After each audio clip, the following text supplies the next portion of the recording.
Today we have Elder Price extraordinaire Kevin Clay talking all about the industry's shift from triple threat to specialized performers. I'm Haley Herman, and this is Broadway Lectures. Already. When? When? When? The timer. Okay. All right, let's dive in. Let's dive in. Everyone, let's welcome Kevin Clay, Elder Price in the Book of Mormon, superstar, father, all of the things. Thanks for coming on. That's my multi-hyphenate. My multi-hyphenate. Broadway star, father, all of the things. It's versatility. Yeah, it's versatility right there. Yep. Great. What can I say? Well, besides that multi-hyphenate, tell me everything about you. Give me your introduction. Who are you? All right, the quick intro is I'm a kid from the suburbs of Virginia. Same here. Love musical theater. Oh, right, because we have the same voice teacher. Jim Van Slyke, shout out. Shout out to Jim Van Slyke. Hey. Oh my gosh.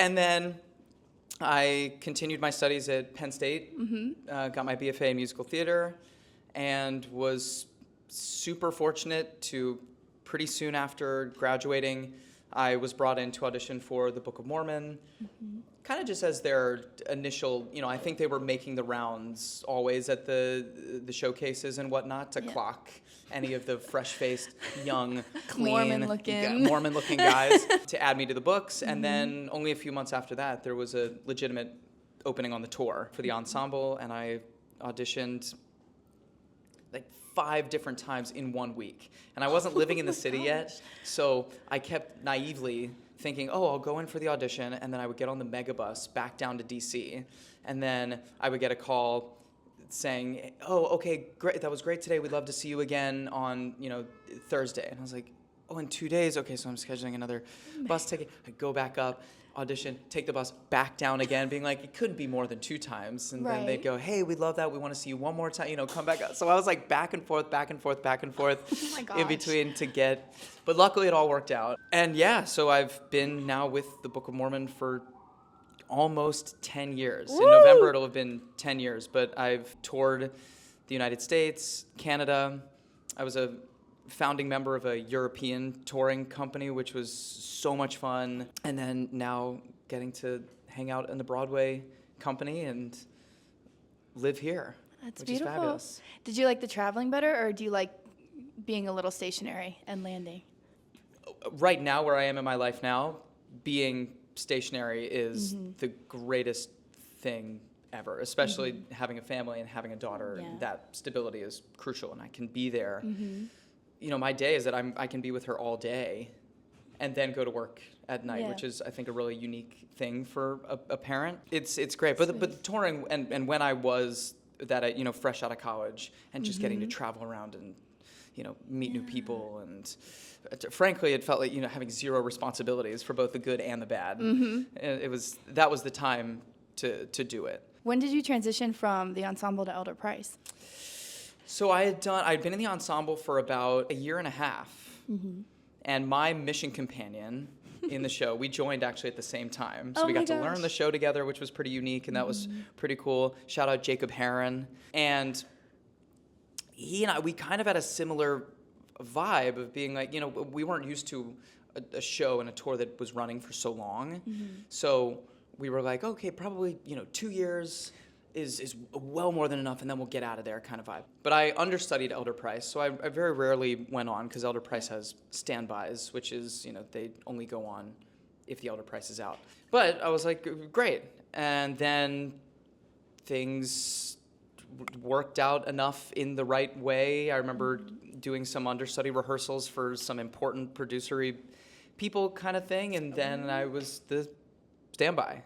And I only did that for 6 months before then slotting up to Elder Price, which is all just kind of a mix of randomness and luck, and then some hard work a little bit. But it's just all about like who leaves when, and if they like you at that time to fit, with either the Cunningham and the rest of the. I mean, it was just a whirlwind of good opportunity, I guess, that brought me to it. But it was great. That's awesome. Yeah. And now you've been with it. And now I've stuck with it. What show or character would you want to be if you weren't in Book of Mormon? That can be like any musical, anything ever. Well, it's hard because, this is related to a question I get a lot that, would you ever leave, or do you get bored of it, or whatever? And with all of that, the answer is obviously like, yeah, you get bored some nights, and then other nights I'm thinking, this is the role that I dreamt of in college when the soundtrack came out my freshman year, going, well, crap, there goes my dream role.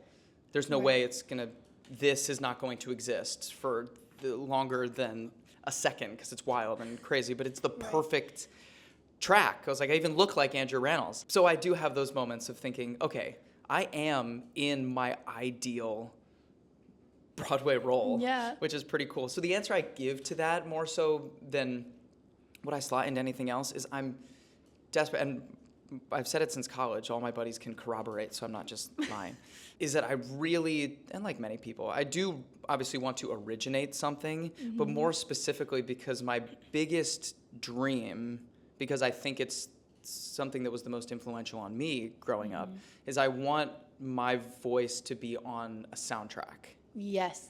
In some capacity, which is also funny because I don't particularly love the sound of my own singing voice, which I think is common for plenty of actors. Yeah. But I do think that having that solidification in such a literal way that someone could listen to something that I've done would be, I think that's the dream to hit, is whether it's in a revival or to originate something completely new or whatever, but to be on a soundtrack is kind of the vibe. Yeah, keep a lookout, future soundtrack. Hey, somebody Kevin hire Clay, me in a new project. Or Mormon, keep me forever, Mormon. Please. We're just shooting for the stars, shooting for the dreams, but also content where you're at. Yeah. And how beautiful. That is also something that I'm so thankful for all the time, is that I do have this very unique opportunity of, it's not often you get to say as an actor you've been with something for 10 years. So that's amazing. And I'm also glad that my body has held up for all of that, because there have been phases and waves where I go, can I still physically do this? And so far, yeah. Yes. And I hope for a while, yeah. Absolutely. You'll be like 70 years old. I'll just transition into be playing my dad in the show. I'll go from Elder Price to my own dad, and then it's a lifelong journey. That's all part of the training. It's all part of the. I'm multifaceted, multi-hyphenate. All the things. All the things. All the things. But mentioning the training and how you've been with this show, let's get into your topic, right? We want to talk about specialized performers versus the triple threat ideology. Yeah. The industry in general, I think right now is, and it always has been, because really the way that, I guess to clarify the topic a little bit before I start mumbling, is that this emphasis on, I think when I was in high school and in college, there was definitely that notion of becoming the triple threat. You know, the acting, singing, dancing, kind of all in hopefully equalish parts. But before, looking back at musical theater's origins, it was not that. It was mostly specialized stuff is where we started from. It would start, if Oklahoma is sometimes considered one of the first full-blown musicals, I mean, shout out to Showboat as well a little bit, but that you had your singer, actor, characters, and then back then it was, we would specifically hire ballet dancers or even, a ballet company to just come in and do, fill in the rest of the tracks, or the secondary couple was always the funny couple who could probably dance a little bit more and were funnier and could sing. Like, everybody had these specific track markers. But definitely I would say that our training, there was a big focus on trying to be as much of a triple threat as you can. And not for everybody. Like, there were plenty of my classmates that knew that it was like, at this point, I don't have a chance in heck to be like a dancer. So I'm not going to, but at the same time, they had to take dance classes to have some kind of ability, which I still think is great, no matter what. If you're in musical theater, to have a foot in everything is a wise idea.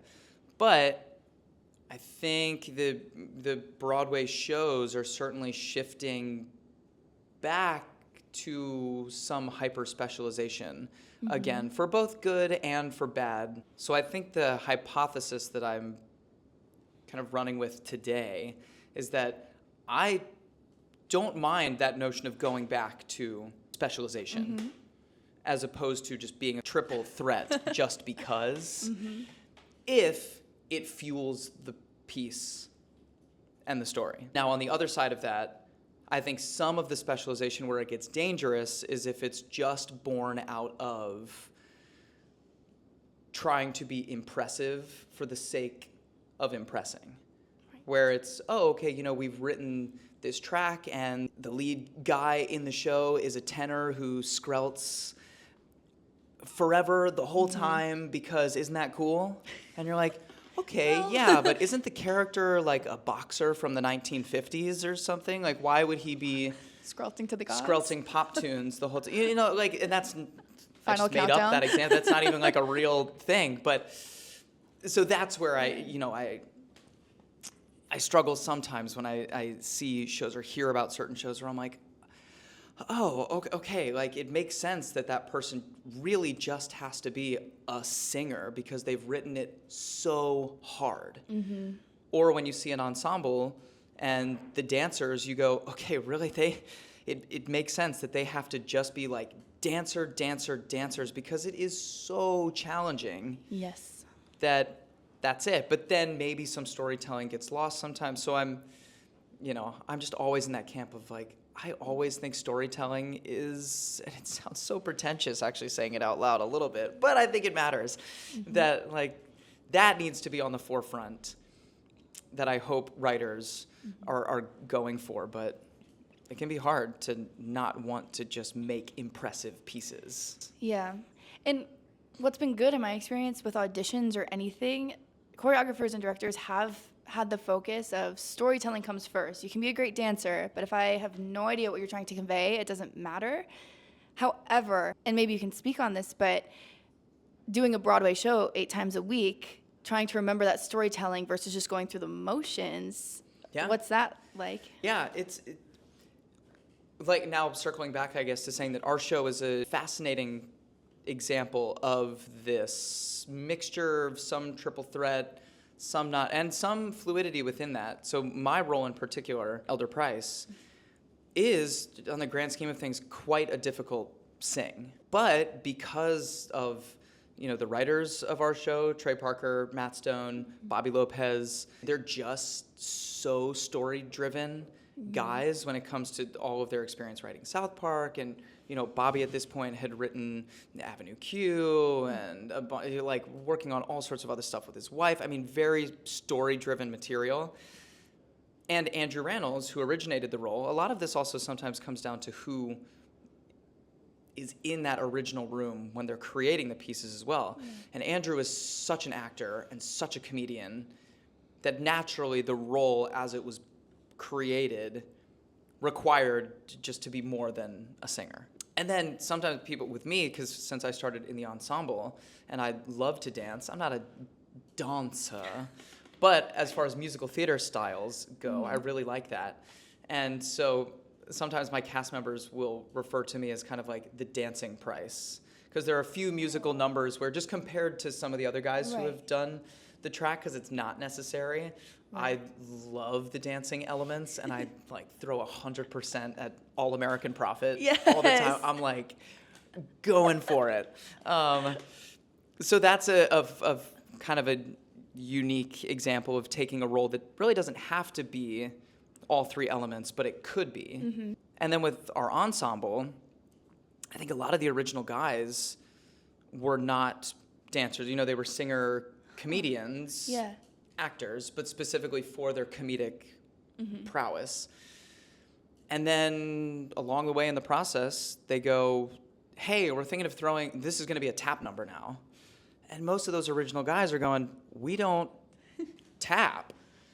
And so in Casey Nicolau going, okay, we're going to make a tap that makes everybody look pretty darn good, no matter what. So just another, I had a teacher in college who was all about, this definitely harkens to the triple threat thing of, she tried to catch me off guard one day, and I was like, well, we're in college. We always have this stuff, which I realized was not the case with all my classmates.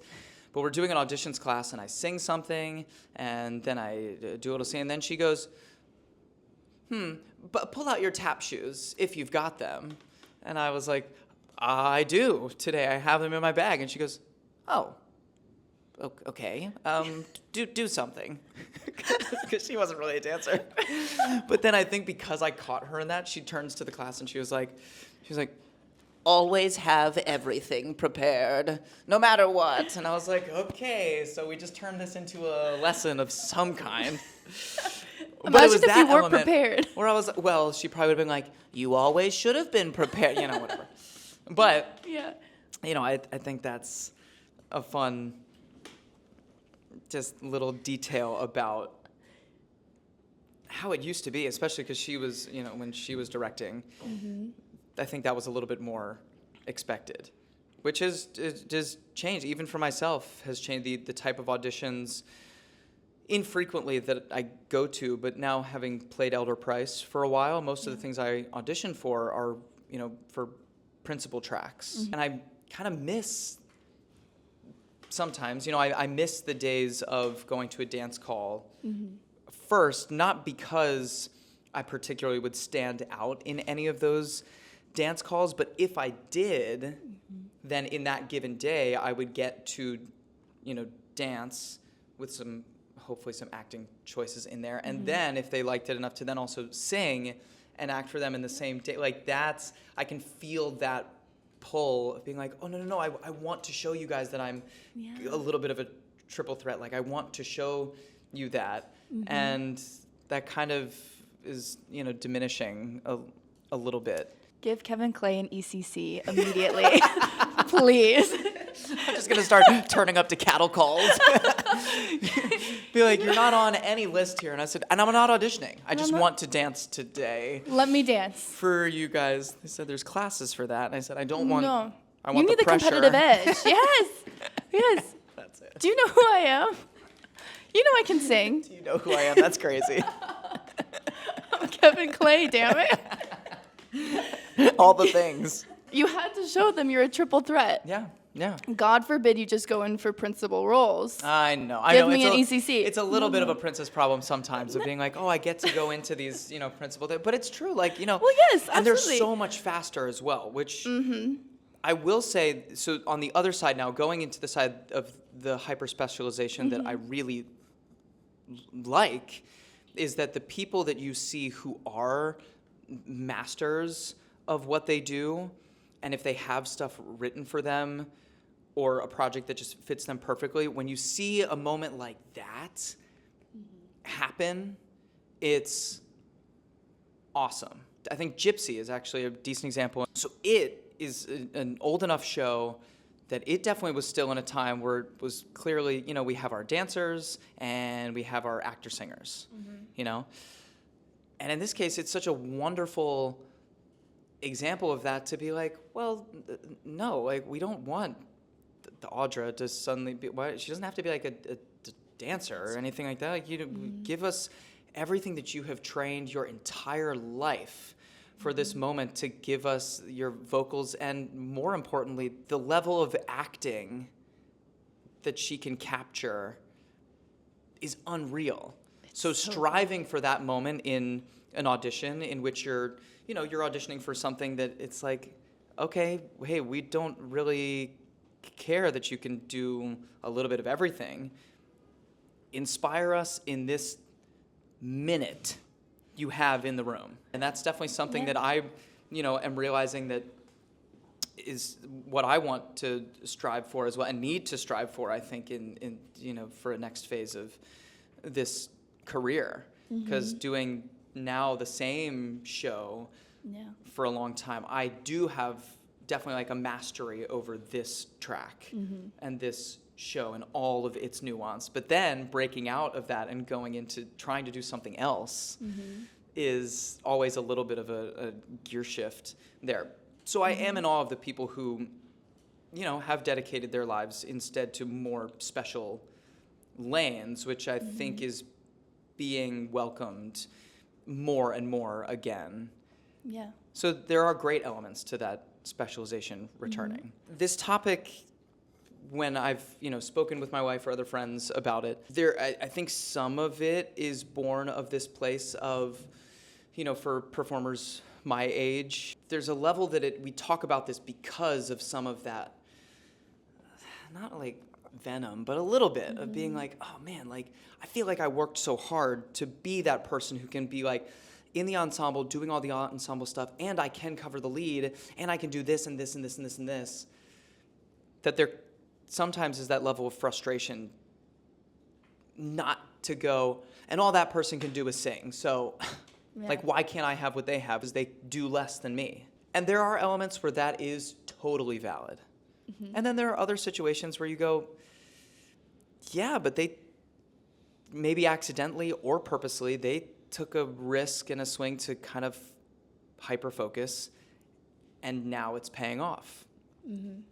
So I think all of this conversation is a little bit mixed in with, know when to fight for it, and the it being, okay, when should something or a show feel like we need performers that have a wider range of skills, and when do we need the specialization, and why did we choose to do that? I think are the questions that I really want writers and directors and producers to be thinking about. If their goal is to make a show that is pure entertainment, then great. Know that and hit those things. And if your goal is to create, some of the Broadway art that creates these lasting pieces that are going to be revived time and time again, you need to hopefully each step along the way keep asking that, okay, well, why is this person singing so high? Or why does this track do a double backflip in the, So that I just would hope that this conversation is linked to the creation of musical theater pieces. Because performers, there will always be such a wide range of skill sets when it comes to artists in general. But my hope is when I see shows is I still really want to see storytelling first, and then everything else trickling off of that as to what they need to do to accomplish that. And that hopefully that triple threat notion, I don't ever want it to fully go away, because I think there's something so special about being like, well, why do we love those classic stars so much, like a Gene Kelly kind of vibe? It's because he's doing everything.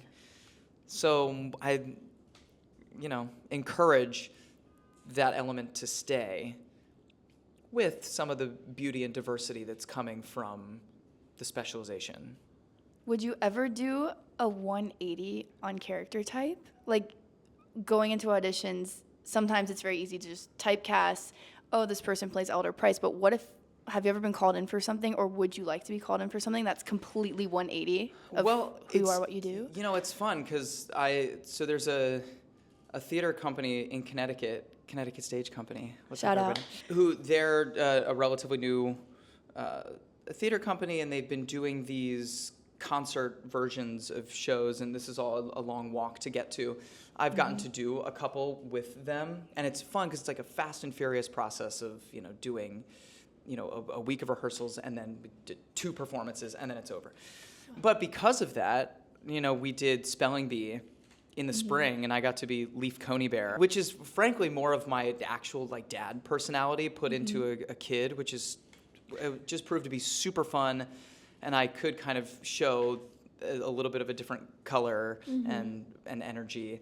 And then before that, we did Hair there, and I got to do Claude, which was super fun and wild, and especially trying to learn Hair in a week. I was like, oh, there's 45 official songs listed within this. It was crazy. And also because there were a lot of recent graduates as well that were working on that project, so it was fun to see, kind of get a little bit of an insight of what they were feeling and thinking within kind of the outset, I guess, of their career, and what their training was like. and whatnot. And I've now gone to a few showcases, college showcases, to kind of see and where the emphasis is shifting a little bit. And I think that's where I really first started thinking about this alongside my wife, who was talking about this in her experiences going into dance auditions and, you know, with shows. And is that, the emphasis has moved away, I think, from the triple threat. But finding where that can work and why it should work, I think is still something I don't really know. Because unfortunately, it comes down to like me being like, hey, writers, write something really specific and good and story driven and really poignant. And you know what I mean? Like, of course you want to write that. And I'm not a writer. So I'm like, oh, okay. So, you know, I can't really Not yet. complain too much. Yeah, not yet. Not yet. What advice would you give current college students, people going into college, people there, about this topic? Do you think triple threat's more important? Do you think specialized is here for more accessibility? What do you think? I think when it comes to still being, you know, if you're in high school and you're hoping to continue the training and the career and whatnot, I think I hope what schools are looking for. I was definitely that era of auditioning in your slacks and a jewel-toned shirt and being a bit of a product and having a lot of boxes checked. And that, you know, I think that's some of the side of the triple threat nature that's like, this actually feels a little bit maybe false. Right. Whereas now, even if you're going in and you know that you're not a great dancer, or your voice still has a lot of work to do, or frankly, you're like, I haven't done a lot of shows, so I don't even know if my acting is, I just don't know. Like, that's okay. I think they're really, some of the specialization of the city has been born out of this desire for authenticity. The nature of the internet and stuff that can be posted is this very strong mix of really real authenticity and still that like super put on persona vibes, which kind of is a weird parallel to the musical theater experience of like, there's always been those people who's like, you know, I'm in my teal button-down shirt with my slacks and my black shoes, and I can do these things, and I'll do my turns for you, and I'll sing, and I'll do my whatever. And then the person who walks in and is like, hey, like I've, you know, sung this song a couple times, and I really like it. And then they sing that song for you, and you're like, we've got to train you, or we've got to have you. Like, so there's always that. So I would say the more important element that's happening now, I think, is that desire for authenticity, because the authenticity then also naturally breeds a little bit of diversity when it comes to, when I was in school, we definitely were still talking about like hard type alleys, which could either help focus you a little bit or would pigeonhole some people, which was tough. But if that dissolves a little bit because naturally the group is just filled with a whole group of themselves, that creates more interest. And then in shows as well, that creates interest as opposed to writing another show where it's like, great, we have like the A couple, the B couple, and they're the funny ones and they're more serious, and then we have the ensemble that'll come out and dance, and then that's the end, you know? Yeah. Which is a great formula. Like, that formula is great, but also when you're writing new stuff, and this is a perfect, not to be like, oh, have you guys heard of this musical? But, you know, Hamilton, I think the real reason why people love Hamilton is, one, I mean, it's just amazingly written, but two, on stage at any given time, you are looking at a whole group of relatively unique individuals. Like the whole ensemble, even the choices they're making when they're dancing, the choreographer Andy Blank, like he definitely has an emphasis on the character that's within every movement and motion, which is so great. So that, I think, is kind of, not to say when you're auditioning for colleges, try to be as good as Hamilton. That's not the comparison here. But to say bringing as much as your true self as possible. And to the other side of that, like if a program then doesn't take to that true self of yours, then that's okay, and that's not your program. Like if you come and you do something, and I know some schools give feedback as to why it wasn't a fit or whatever, which can be helpful moving forward, or it can just be a little bit like, but yeah, just, I would say, and especially because going to school is for the purpose of being trained and getting better. I think just, be you. Just be you. Just be you. Moral of the You know what I story. mean? Be authentic, which can also be so hard. There are plenty of days where I'm like, I don't really know what my fully authentic self is at any given time. So that's a hard thing to be. But yeah. Thank you Oh, it's a pleasure. so much for this conversation. Yeah. It was lovely. For this lecture. Cheers. Cheers.